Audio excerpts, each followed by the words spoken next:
Ladies and gentlemen, friends and family, welcome back to another episode of Raynday Gaming. We're playing more Paladins today, and today we're actually taking a look at Ying, a support that is one of, if not the most played, most kind of loved supports in all of Paladins. Now, Maldamba, he's taking the cake in terms of the high level, but Ying is a great champion that brings a lot to the table. A lot of people have been talking about life exchange Ying, and unfortunately, for me, I wanted to play Resonance. I feel like Resonance is really, really fun, but Life Exchange probably is going to help my Terminus a little bit more. And because of that, I feel bad going Resonance because that's what I want to showcase today. I want to showcase this damage because I had a request to do it. And you know what? I sometimes feel like it's a little bit more important to do those little things and have fun with versus to just, you know what I mean? Just kind of like let it go, like try to be super tryhard. Look at this. Things are starting out pretty well. The way I like to start Ying on Bright Marsh is actually the way that I've just started. I like to hang out right around here so I can watch for flanks on the right side and then basically throw a Ying clone there, Ying clone somewhere up front. The reason you do that, and I can like reposition this closer up front for the people that are there. Once you take this, you could throw a Ying clone here and here so that you give opportunities for your teammates to be healed when they're on the way back. Look at Admiral Loki, he's getting healed, and also for teammates who are around this bend. Now I could step, and you know what, it might be worth it to just go right there, step, and give Terminus a little bit of line of sight. But another good way to throw a clone is back there if you know things are getting bad. That is a very good thing. Or you can overcrowd the clones, you know, put them all on that right side because you know your teammates need it. We're going to throw this right here. And in fact, we do somehow keep our teammates alive. I feel very, very blessed that that ended up working out. Now, the cool thing about Resonance is that it creates this barrier that not a lot of Ying players know about, is that it does damage, and right there we actually find a beautiful kill as a result of 500 of our damage contributing. And it means that anytime your illusion is destroyed, whether you destroy it yourself, there are a couple cards that allow Ying to do this, or whether it gets destroyed by a player, it does 500 damage. Now, you can obviously press right click, shatter it, and have it do damage, and that's going to help onto situations where maybe you aren't around the bin. Like right now, my team doesn't need healing. We're on offensive. I want to contribute 500 more damage, and look at that. Look at the damage in an AOE. I'm actually going to hit the gas pedal here and try to go a little farther. And look, they're hiding around the corner, but guess what? My clone's going to seek them out. 500 damage wasn't necessary because they died before it could happen. Now, the cool thing about a build like this with front lines, with damage dealers, is that you could really stay tanky and sacrifice some of the damage. It's actually really cool why we're able to do this and life exchange isn't needed. Let's talk about the lineup here. Look at the lineup we have. Sacrificing damage. We have a Buck using bulk up and snare, but still relatively, he has a heal. So let's put it that way. He can heal himself. He's not going to be welcome to a lot of burst damage, but who's got burst damage here? Really rocket barrage missiles, maybe some Drogos rockets. Not much else there. Obviously, we got a Leviathan with the Koa. We've got Decimation Terminus. We got a Tyre who's actually relatively tanky for a damage dealer. So there's a lot of tankiness. And that means that, you know, they can do without all the healing coming from me all the time, survive and get to a corner to where they're safe. Some of the champions like Eevee, you may not be able to do that. If you're running an Andro, even though he's tanky, gets caught out, sometimes you need those life exchange shields. Maybe an Inara who has that cauterized armor, you need as much healing as possible. Terminus can actually throw that power siphon up. For all his faults, he's one of the only, if not the only champion that can actually negate cauterize completely by just having nothing happening there. You know what? A completely different start. One of the things I like to do, like I said, is throw that up here, and it's going to allow our guy on the left side to hopefully get some kills. Tells me that maybe there's a flank, and it is. There's the Grok. I want to kill a Grok. We're actually going to go in for the Shatter. And we get a lot of damage. That 500 doesn't just fall off, right? That 500 goes to multiple people. Whoever's in that area, in that zone. And now we are in trouble. I am going to back off. Terminus has the reanimate, but we don't want to give up too much ground, right? I'm actually going to do this because we're not healing anyone. I just want to poke. I want to make it that much harder for everyone to do it. And now we're going to get in. We know that we can do it. Here is the play. Here is the conversation. We don't need the healing anymore. I've got my ult ticking away. I'll go for the damage. Let's get in there. Let's make things happen, baby. Go ahead. Shatter on him. Resonance. Ying. Grover. Drogos. I'm not gonna test Drogos. He's pretty dope. We're gonna shatter right away. Can we get the kill? 500 damage. That's enough to turn things around. Beautiful play, beautiful execution. I really like Ying. I really, really like Ying. I haven't had a lot of fun playing Ying for a long time in my Paladins career, but today I'm having fun with it. And it's weird. I had fun last time I had Resonance, and I have it now. I have a lot of fun now, and I think it's just a great thing. Sometimes, you know, having this mentality where you're playing for people other than you, right? And you're allowing, you know, players who are out there, because, like, I try to carry all my matches because I'm trying to get cool content and do things like that. I'll be a frontline, or I'll be like a a damage dealer most of the time. I won't actually be a support most often unless it's a very like aggro support. I think we can find some damage. Yeah, we do get the 500 there. Oh, now we gotta plan our exit here if we do need one.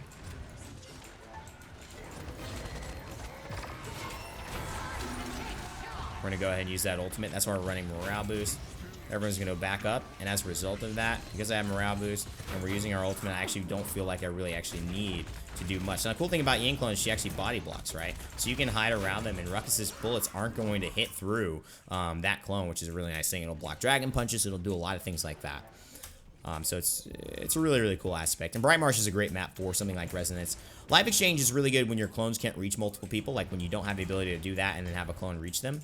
And that is why, you know, Resonance is not going to get picked up. Life Exchange is just so much more output of healing. And that's really what matters at these high levels. He's going to reanimate right away. Will we be able to do much? I'm not gonna commit everything here. I think we can shatter, maybe. Gosh, we're doing so well. But they are holding pretty decently, and I don't want to full commit. Just want to get damage where I can. Throw that clone out as much as possible, and you float near the chaos because when it gets destroyed, it helps your team. Look at this. That's the first dragon punch I think that's landed. Target prioritization is big right now. I'm actually gonna shatter. Can we get a kill? Oh yeah. Can we do it? I try to go into the back line and fake them out, have them come towards me, and then just roll over. I was on a 26 streak, y'all. I hadn't died all game.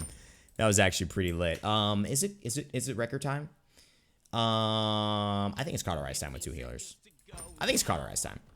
All right, now here's the cool thing about Ying, guys. Here's the cool thing.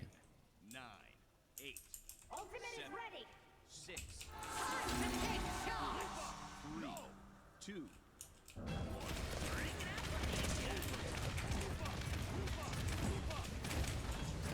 2 clones. Do it.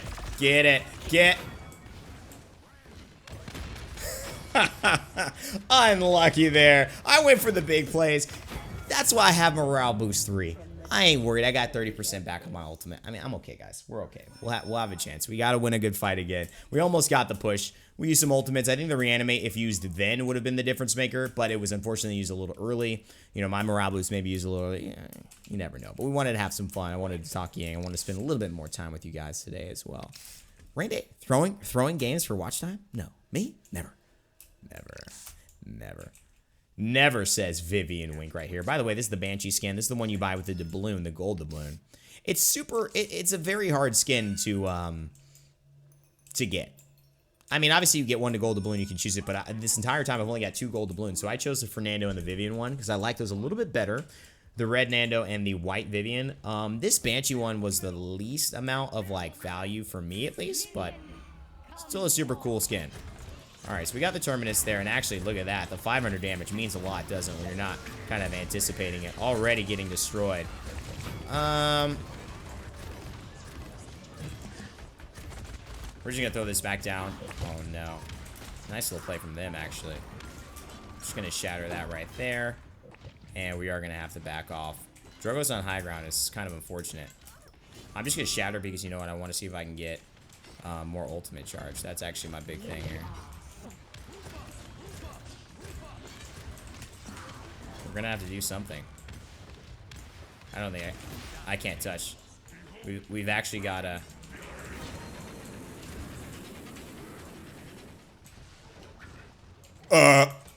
Okay. What was that? Let's stabilize here. I'd rather stabilize for sure. Let's get our damage off. We'll get our ult back very, very soon. No worries about that. Where is this croc? Oh, nice. Bad play by me. Bad play by me. We almost have cauterized 3 as well. That guy went on the world tour of flanks, didn't he? World tour of flanks. So now we got to defend. And we are playing a dangerous game of trying to use things, stabilizing, not... Oh my god. Now, here's the thing where you have to be careful. There's this kind of fun we've been having, but I also need to keep these clones up for my team. And I probably aired on... Well, Look, that Grok looked like I was about to be able to kill him. I've erred on the side of probably having too much fun. Let's go. Kill the Grok. You have a command. Kill the Grok. But you do have to realize that, you know what? Let me throw a clone here. It'll be a little safer. Wow, I missed some easy shots. Be a little safer. Let's throw a clone. If you guys want to go here, you want to get aggressive. Holding all these angles is really important. Throw that down so homie has that. Make sure nobody goes left. Get a little damage. Terminus is kind of rough on a build like this, to be honest. Throw like a clone right there in case they're trying to retreat. See, the Makoa is actually getting healed by that. The other thing I need to do is we have our clone there. I want to throw a clone there in case I need to use my dimensional link. And there's the Drogos. Now we're going to get back to our safety net here. Oof. I have time. I can get my ult back in this time. That's a really important illusory rift there, man. Wow, look at that. They just kind of ran at me there.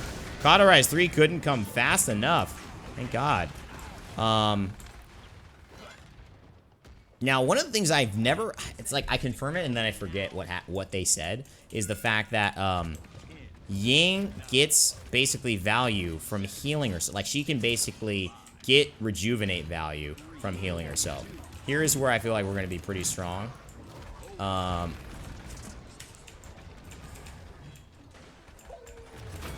Nice.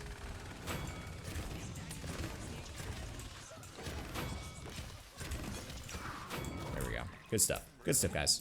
Get some healing as well. Heal everybody up. Get your health back. Yeah. 88%, 89%. So we use it. 30 seconds left. We charge it back up. Morale boosting is pretty nutty. Kill the heal is another thing that you can do because as a support, you get eliminations whenever you're healing someone that gets a kill. That was changed recently in the last 4 months in Paladins, which means that I can, healing anyone, like, I've got 42 eliminations. Every single time that happens, I'm able to actually get 300 healing, 600, maybe 900 if I skill this up enough. In this game, I'm actually going to go for, what did I die most from last time? Oh, we had some Hexafire. I didn't realize that. 5, 4, 3. I'm going to go kill the heal. I think it's not a bad choice. It's not a bad choice for Ying, especially Resonance tagging a ton of different people there. Be careful, middle. Enemies on the right side. I'm actually going to play in.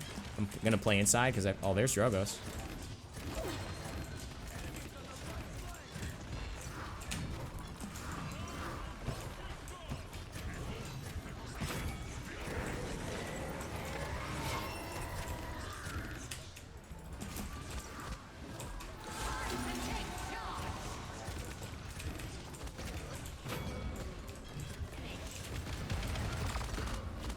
Wait, where am I?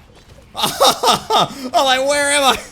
Okay, dimensional link problems, right? Dimensional link problems. Holy crap. It looks like we took advantage of that one. We still have the reanimate. I was like, where am I? Good game, ladies and gentlemen. That was actually pretty amazing. Let's see if we can make sure no funny business happens. Makoa about to hook him in and give him overtime. Is that really what I just saw? Shame on you, Makoa. You get the socks. You get the socks. Don't you try and make this gameplay not a W. We deserve this W. This Resonance Ying W. I did it for my people in the rainstorm, and I did it for you. Wait, you are my people. Never mind, that was redundant. Never mind right there. Really nice little play on the crossfire. Look at this. Admiral Look going in. Ooh, we got that aim. Okay. Got that movement. Tara hit him with the Deion Sanders. Oh, I got you. Behind the tree. Oh, yeah, I like that. Go ahead, Tyra. Do your thing, girl. Whew. Nice little play here. Honestly, the healing number, not crazy. 109,000. 2 tanks, 16 minutes. Yeah, that's not crazy. 39 eliminations. Assists. 46 eliminations, 26 streak. That's pretty good. It's pretty good. Honestly, and 70,000 damage is really what you need to pay attention to. Did more damage than Makoa. That's not usual. I did more damage than their Grok, than their Grover. That makes sense. Terminus. That makes sense. Barely, almost beat their Ruckus. I mean, it's a good amount of damage. This is a build that is going to help you play Ying and also frag. And I think that's a great kind of balance for support players to feel like they're contributing in the way that's most important, which is healing. It allows you to make smart decisions like leaving your clones up. It allows you to use your shatter in a meaningful way to chase down enemies and really sacrifice that healing, but get a kill. And I just love the dynamics of it. I don't know why. I never play Ying, and sometimes when I spend enough time away from something and I find it again, I just, it's like a good movie. It's like a good book. It's like a good hobby that you don't do in a while, and then you come back to it and you're like, oh my God, man, I miss doing this, right? Or even a board game, like a little Monopoly with friends. I miss doing that. So here's the build right here. Tangible 5. I like a lot of health on Ying. I think it worked out for me today, and staying alive, I think it's something you should consider. Carry on. Your illusions last 3 seconds longer. Usually people don't notice, but your illusions have a timer before they die. This is counterintuitive sometimes because Resonance Seeing, when your illusions go down, you do 500 damage, which is kind of what you want. But this is actually a nice card in case you really want that healing for a little bit longer. And you can always shatter your illusions if you want, right? But this is a card that may or may not be your kind of favor. Spring Bloom. When your illusions die to an enemy, reduce the cooldown of illusion by 2.5 seconds, which is basically a 5-second cooldown. So you essentially have the cooldown of your illusions. Have it, 50%, which is a really good card. Squadron. Increase the health of your illusions by 100. This just is good. Again, these two are for healing when you do want the healing. It's not always, but when you do want the healing, these two are there. And then Rewind is a cool little one. Swapping to the spot of a dead illusion spawns an illusion with 20% health, which means that it spawns and you instantly, while doing the blop, blop, blop, blop, blop, you spawn a couple of illusions and then you just do 500 damage because they die pretty quickly. So nice little build. Definitely let me know what you guys think in the comment section below. Not a lot of people usually click and get excited about Ying videos, but I'm hoping that this has enough to it that you guys share it, you like it, you comment down below, you engage with it, and we have a cool discussion, because this is actually really one of my more favorite Ying videos that I've done, maybe ever on the channel. Hopefully you guys enjoy it. As always, my friends, remember to never give up, never stop gaming. Stay tuned for tomorrow's video, and I will see you all next time.